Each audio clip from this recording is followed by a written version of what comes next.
नमस्कार साथियों, पथिक अकेडमी यूट्यूब चैनल पर आप सभी का हार्दिक स्वागत है। आज हम अध्याय 14 की धारा 309 से लेकर 317 तक के धाराओं के एमसीक्यू प्रश्नों को सॉल्व करेंगे और साथ ही साथ इन सभी धाराओं को एक बार पुनः रिवाइज करने का प्रयास करेंगे। अगर आपको हमारी क्लासेस पसंद आ रही हैं तो आप वीडियो को लाइक ज़रूर कीजिए, वीडियो पर अपने कमेंट ज़रूर कीजिए और पॉसिबल हो तो वीडियो को शेयर ज़रूर कीजिए। चलिए शुरुआत करते हैं आज की क्लास की। आज की क्लास का पहला प्रश्न है, धारा 309 में निम्न की नियुक्ति और शक्तियों का प्रावधान है। ऑप्शन है, ऑप्शन ए निदेशक, ऑप्शन बी उपनिदेशक, ऑप्शन सी सहायक निदेशक, ऑप्शन डी सभी। और याद रखिएगा, यहाँ जिन नियुक्तियों की बात कर रहे हैं यह स्थानीय निकाय के संबंध में नियुक्तियां हैं। तो इस प्रश्न का सही जवाब हो जाएगा ऑप्शन डी सभी। अगला प्रश्न है, धारा 309 के अधीन निदेशक स्थानीय निकाय की नियुक्ति करेगा। ऑप्शन ए नगरपालिका अध्यक्ष, ऑप्शन बी राज्यपाल, ऑप्शन सी राज्य सरकार, ऑप्शन डी केंद्र सरकार। तो इस प्रश्न का सही जवाब हो जाएगा ऑप्शन सी राज्य सरकार। अब हम धारा 309 की बात करें तो धारा 309 के अंदर यह दिया गया है कि राज्य सरकार स्थानीय निकाय के लिए किसी अधिकारी को निदेशक, सहायक निदेशक और अन्य निदेशक के पद पर नियुक्त कर सकती है। और जिस अधिकारी को राज्य सरकार निदेशक स्थानीय निकाय के पद पर नियुक्त करेगी उस निदेशक के पास वह सभी शक्तियां प्रत्यायोजित हो जाएंगी जो इस अधिनियम के तहत दी जाएंगी। आगे यह बताया गया है कि राज्य सरकार निदेशक स्थानीय निकाय की सहायता के लिए सहायक निदेशकों की भी नियुक्ति कर सकती है और इसी प्रकार नियुक्त अन्य सहायक निदेशकों को भी वह शक्तियां और कार्य प्रत्यायोजित और ट्रांसफर किए जाएंगे जो निदेशक स्थानीय निकाय चाहे। अर्थात अन्य अधिकारी जिनकी नियुक्ति की गई है वह उन शक्तियों और अधिकारों का प्रयोग कर सकते हैं जिन अधिकारों और शक्तियों को निदेशक स्थानीय निकाय द्वारा उनको संनिर्दिष्ट या प्रत्यायोजित किया जाए। तो यह धारा 309 के अंदर दिया गया है। अगला प्रश्न है, निरीक्षण तथा पर्यवेक्षण की शक्तियों का प्रावधान है। ऑप्शन ए धारा 307, ऑप्शन बी धारा 309, ऑप्शन सी धारा 310, ऑप्शन डी धारा 311। तो इस प्रश्न का सही जवाब हो जाएगा ऑप्शन सी धारा 310। अगला प्रश्न है, निरीक्षण के लिए नियुक्त अधिकारी की शक्तियां हैं। ऑप्शन ए नगरपालिका के कार्यस्थल का निरीक्षण, ऑप्शन बी नगरपालिका से रिपोर्ट प्रस्तुत करने की अपेक्षा करना, ऑप्शन सी राज्य सरकार द्वारा निर्देशित जांच संचालित करना, ऑप्शन डी सभी। तो इस प्रश्न का सही जवाब हो जाएगा ऑप्शन डी सभी। अब हम धारा 310 की बात करें तो इसके अंदर निरीक्षण तथा पर्यवेक्षण की शक्तियों के बारे में प्रावधान है। इस धारा में यह बताया गया है कि राज्य सरकार किसी अधिकारी को निरीक्षण तथा पर्यवेक्षण के लिए नियुक्त कर सकती है और जिस अधिकारी को निरीक्षण तथा पर्यवेक्षण के लिए नियुक्त किया जाएगा उसके पास निम्न शक्तियां होंगी, जिनमें पहली शक्ति की बात करें तो उसमें यह बताया गया है कि ऐसा अधिकारी नगरपालिका में या उसकी समिति के द्वारा कोई कार्य संचालित हो रहा है तो या कोई संस्था का वो अधिभोग कर रहे हैं तो जहां भी कार्यस्थल है उस कार्यस्थल में वह अधिकारी प्रवेश कर सकता है और निरीक्षण कर सकता है और वह निरीक्षण किसी अन्य अधिकारी से भी करवा सकता है।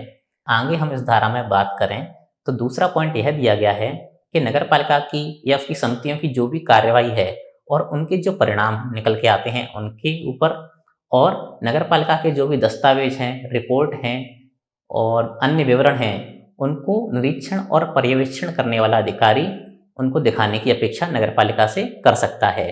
अगला पॉइंट इस धारा में यह दिया गया है कि नगरपालिका यदि कोई कार्य करने वाली है या कर रही है और निरीक्षण तथा पर्यवेक्षण करने वाले अधिकारी को जब यह प्रतीत हो कि नगरपालिका एक बार उससे विचार करे कि यह कार्य क्यों किया जा रहा है तो वह नगरपालिका को ऐसा आदेश दे सकता है कि नगरपालिका कारण लिखित में यह कारण बताए कि वह ऐसा कार्य क्यों कर रही है। तो उसके लिए आदेश निरीक्षण तथा पर्यवेक्षण करने वाले अधिकारी द्वारा दिया जा सकता है। और अंत में हम बात करें तो एक पॉइंट धारा 310 में यह भी दिया गया है कि राज्य सरकार के द्वारा निर्देशित कोई जांच जो नगरपालिका के विरुद्ध हो वह भी निरीक्षण तथा पर्यवेक्षण करने वाले अधिकारी द्वारा संचालित की जाएगी और उसके लिए जो भी अभिलेख उसको कब्जे में लेने होंगे वह कब्जे में ले सकता है, उनकी जांच कर सकता है। यह धारा 310 के अंदर बताया गया है। उम्मीद करता हूं दोनों धाराएं आपको समझ में आई होंगी। अगला प्रश्न है, धारा 311 के अधीन राज्य सरकार द्वारा नियुक्त अधिकारी की शक्तियां हैं। ऑप्शन ए, नगर पालिका कार्यालय का निरीक्षण। ऑप्शन बी, नगर पालिका के अभिलेखों को तलब करना। ऑप्शन सी, ए और बी दोनों। ऑप्शन डी, कोई नहीं। तो इस प्रश्न का सही जवाब हो जाएगा ऑप्शन सी, ए और बी दोनों। धारा 311 के अंदर यह बताया गया है कि राज्य सरकार के द्वारा नियुक्त अधिकारी नगर पालिका के कार्यालय का निरीक्षण कर सकता है तथा नगर पालिका के अभिलेखों को तलब करना भी उसकी शक्ति होगी। यह धारा 311 के अंदर बताया गया है। अगला प्रश्न है, धारा 312 के अधीन अधिकारी किन स्थिति में नगर पालिका का आदेश निलंबित कर सकता है। ऑप्शन ए, जनता को हानि पहुंचा रहा हो। ऑप्शन बी, विधि के विरुद्ध हो। ऑप्शन सी, शांति भंग होती हो। ऑप्शन डी, उपरोक्त सभी। तो इस प्रश्न का सही जवाब हो जाएगा ऑप्शन डी, उपरोक्त सभी। अगला प्रश्न है, निलंबन आदेश की प्रति भेजी जाएगी। ऑप्शन ए, राज्य सरकार को। ऑप्शन बी, प्रभावित नगरपालिका को। ऑप्शन सी, ए और बी दोनों। ऑप्शन डी, कोई नहीं। तो इस प्रश्न का सही जवाब हो जाएगा ऑप्शन सी, ए और बी दोनों। अगला प्रश्न है, निलंबन आदेश को प्रवर्त या विखंडित करने का निर्णय करेगा या करेगी। ऑप्शन ए, नगरपालिका। ऑप्शन बी, नियुक्त अधिकारी। ऑप्शन सी, राज्य सरकार। ऑप्शन डी, कोई नहीं। तो इस प्रश्न का सही जवाब हो जाएगा ऑप्शन सी, राज्य सरकार। धारा 312 की बात करें तो इस धारा 312 के अंदर यह बताया गया है कि नगरपालिका कोई आदेश या संकल्प पारित करती है और उस आदेश या संकल्प के लिए नगरपालिका कोई कार्य कर रही है या फिर कार्य किया जाना हो, और ऐसा कार्य जो नगरपालिका द्वारा या तो किया जा रहा है या नगरपालिका करने वाली है, तो ऐसा कार्य जो नियुक्त अधिकारी है उसकी राय में जनता को हानि पहुंचा रहा हो या पहुंचाने वाला हो, शांति भंग कर रहा हो या करने वाला हो, या वह आदेश या संकल्प जो नगरपालिका द्वारा पारित किया गया है जिसके संबंध में कार्य चल रहा है, वह आदेश या संकल्प विधि के विरुद्ध हो, नगरपालिका के हित में नहीं हो, तो नियुक्त अधिकारी हस्ताक्षरित लिखित आदेश के द्वारा ऐसे आदेश या संकल्प का निलंबन कर सकता है तथा आदेश और संकल्प के संबंध में जो कार्य किए जा रहे हैं या किए जाने वाले हों उनको प्रतिसिद्ध कर सकता है। यह धारा के पहले पॉइंट में दिया गया है। दूसरा पॉइंट यह दिया गया है कि जब ऐसा अधिकारी ऐसा आदेश निकालेगा तो उसकी एक प्रति राज्य सरकार को भेजेगा और एक प्रति प्रभावित होने वाली नगरपालिका को भेजेगा।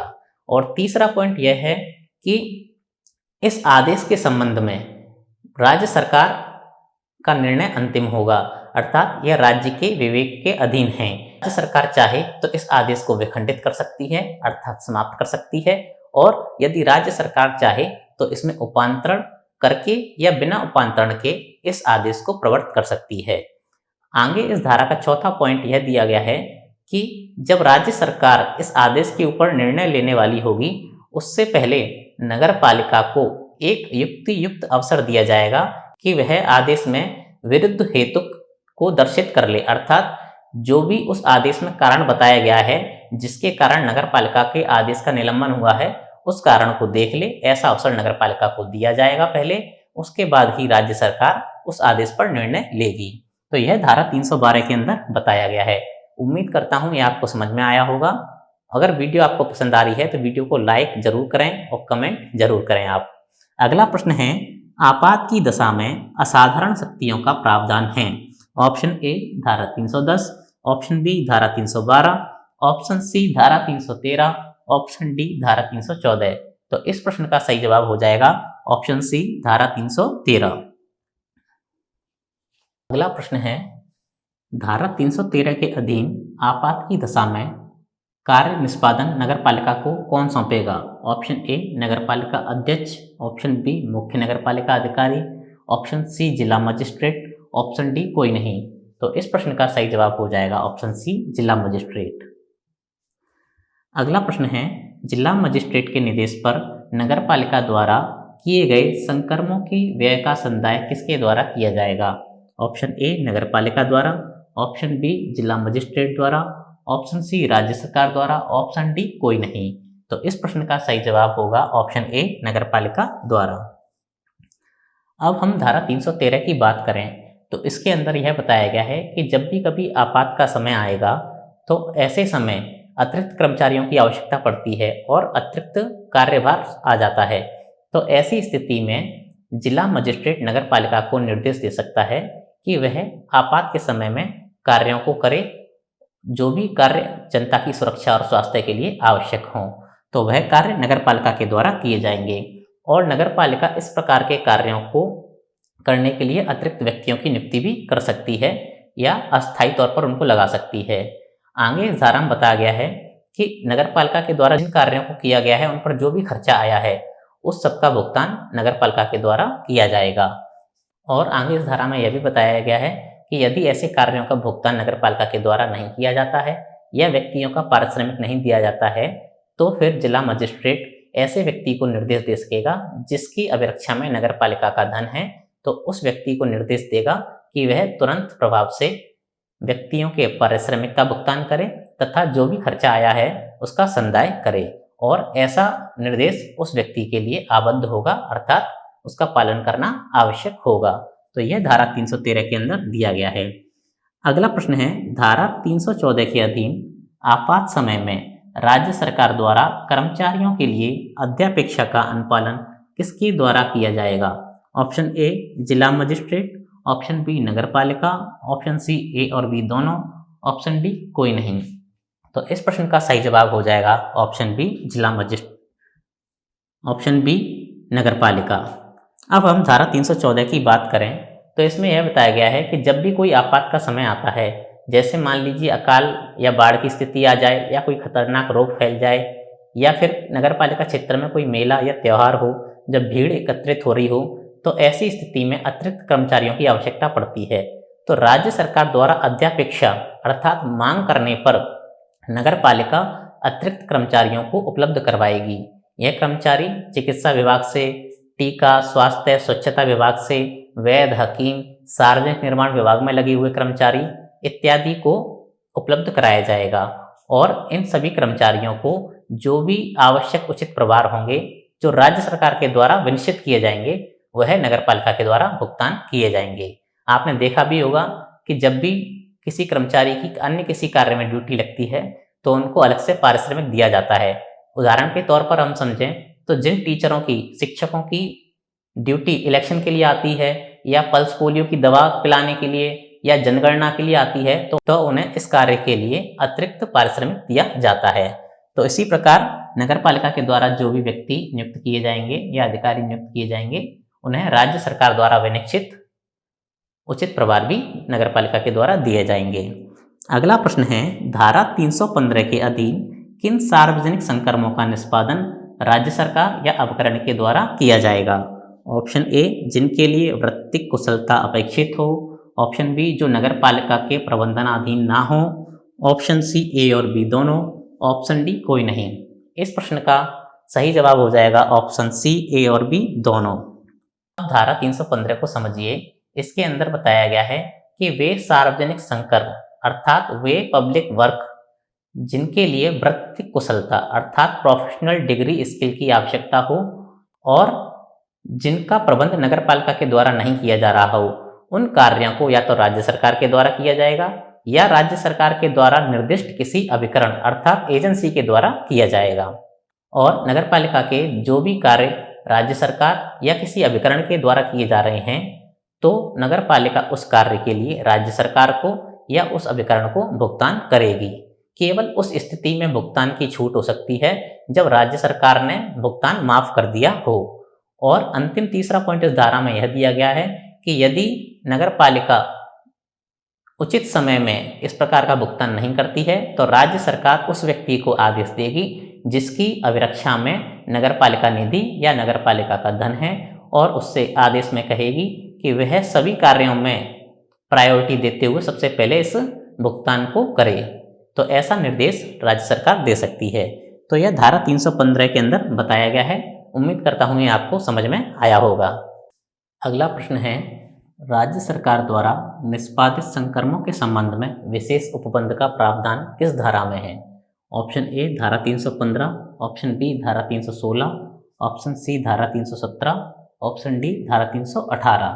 तो इस प्रश्न का सही जवाब हो जाएगा ऑप्शन डी धारा 316। धारा 316 के अंदर यह बताया गया है कि राज्य सरकार किसी भी समय किसी कार्य के लिए नगर पालिका से परामर्श करके उस कार्य को खुद या स्वयं कर सकती है। जैसे इसके संबंध में यह बताया गया है कि ऐसे स्थायी संकर्म जो जनता की सुरक्षा और स्वास्थ्य के लिए आवश्यक हो, नगर पालिका से परामर्श करने के पश्चात राज्य सरकार उस कार्य को पूर्णतः या भागतः कर सकती है। और इसी प्रकार अन्य ऐसे संकर्म जिनका अनुरक्षण या प्रबंध नगर पालिका के द्वारा किया जा रहा है, तो वह कार्य भी राज्य सरकार नगर पालिका से ले सकती है, या फिर कोई ऐसे कार्य जो राज्य सरकार के द्वारा किए जा रहे हैं उनको नगर पालिका को सौंप सकती है। यह इस धारा के अंदर बताया गया है।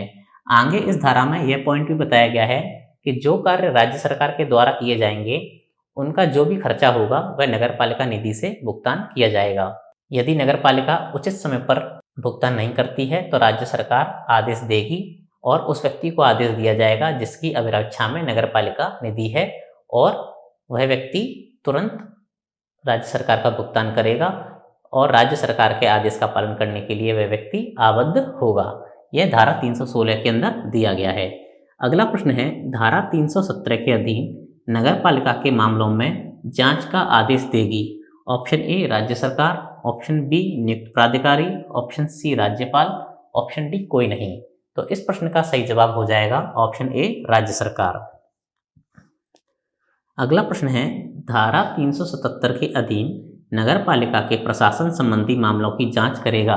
ऑप्शन ए राज्य सरकार, ऑप्शन बी जिला मजिस्ट्रेट, ऑप्शन सी नियुक्त अधिकारी, ऑप्शन डी कोई नहीं। तो इस प्रश्न का सही जवाब हो जाएगा ऑप्शन सी नियुक्त अधिकारी। अगला प्रश्न है, जांच अधिकारी को न्यायालय के समान निम्न शक्तियां प्राप्त होंगी। ऑप्शन ए प्रकटीकरण तथा निरीक्षण, ऑप्शन बी दस्तावेजों को पेश करवाना, ऑप्शन सी स्थगन देना, ऑप्शन डी सभी। तो इस प्रश्न का सही जवाब हो जाएगा ऑप्शन डी सभी। इस धारा के अंदर यह बताया गया है कि नगर पालिका के प्रशासन से संबंधित जो भी मामले हैं उन सभी मामलों की जांच करने के लिए राज्य सरकार अपने द्वारा नियुक्त अधिकारी से उसकी जांच करवा सकती है और जांच के संबंध में आदेश दे सकती है। तो यहाँ पर आदेश तो राज्य सरकार देती है, लेकिन जांच उसके द्वारा नियुक्त अधिकारी के द्वारा की जाती है। ये आप याद रखिएगा। आगे इस धारा में यह बताया गया है कि जो भी जांच अधिकारी नियुक्त किया जाएगा उसमें वही शक्तियां निहित होंगी जो सिविल प्रक्रिया संहिता 1908 के अधीन एक न्यायालय में निहित होती हैं। और उन शक्तियों के बारे में चर्चा करें तो वह शक्तियां यही होंगी कि वह जांच अधिकारी प्रकटीकरण तथा निरीक्षण कर सकता है, दस्तावेजों को पेश करवा सकता है और स्थगन करवा सकता है, साक्षियों को उपस्थित होने के लिए कह सकता है, साक्षियों के परीक्षण के लिए कमीशन का गठन कर सकता है और अपनी प्रेरणा से किसी ऐसे व्यक्ति का समन कर सकता है जो उसे साक्षी के रूप में प्रतीत हो।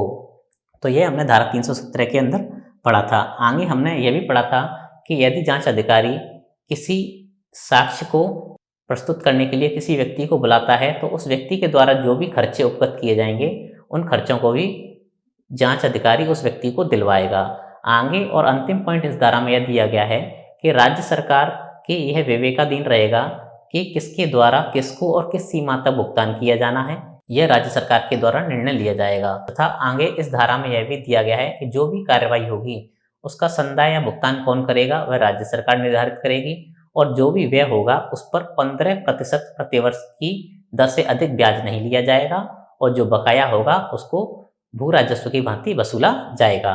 यह धारा 317 के अंदर दिया गया है। आज की क्लास में हम इतनी ही धाराओं का रिवीजन करेंगे। उम्मीद करता हूँ सभी MCQ प्रश्न आपको समझ में आए होंगे। यदि आपको वीडियो पसंद आया है तो वीडियो को लाइक जरूर करें, चैनल को सब्सक्राइब करें और अन्य साथियों के साथ भी चैनल को शेयर करें। वीडियो देखने के लिए आपका बहुत बहुत धन्यवाद।